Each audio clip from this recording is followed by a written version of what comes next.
So ayan guys, bali nagpagawa tayo ng aircon, nagpalinis. So ang nangyari, di inaasahan, so nag-grounded,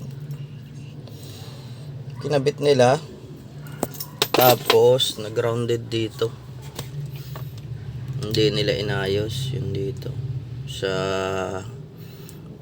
thermostat, yung thermostat ng aircon. So hindi nila binalutan nung paglagay ng glove box, naipit, so napatikit dito sa metal. Ngayon nag-ground, bali hindi nila naayos. So ang sabi is pupuntahan dito. So hindi ko na lang sasabihin kung ano yung shop na yun, pero dapat pag may mga ganitong senaryo, back job, gawin nyo na lang, gayin nyo, kasi kawawa yung mga car owners na magagawa nyo ganun. So sa akin, medyo naiintindihan ko naman yung wiring nito. So ngayon ako na lang mag-aayos. So naayos ko na to, bali may nasunog na fuse, na troubleshoot na to, then gumana na yung aking totally nag-blackout to, yung likod at saka yung harap. So walang blower, nawala, pati ang compressor ayaw din gumana.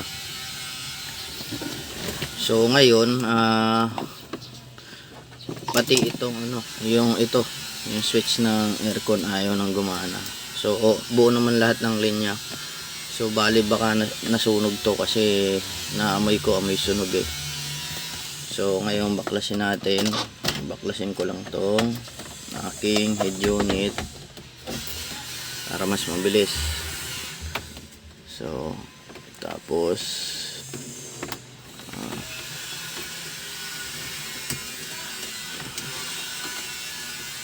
labasin lang natin tong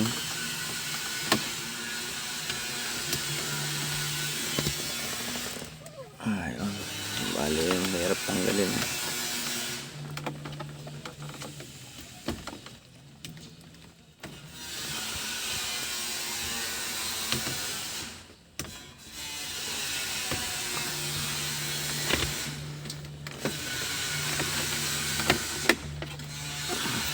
Ayun, umangat na ng konti.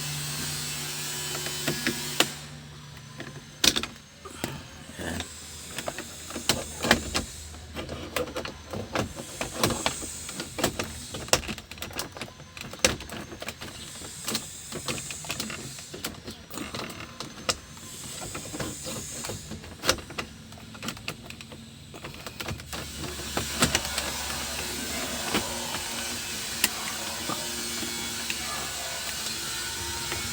So ayan guys, natanggal na natin.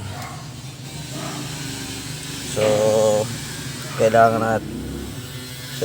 natin tong ihinang kasi baka nasunog yung mga linya.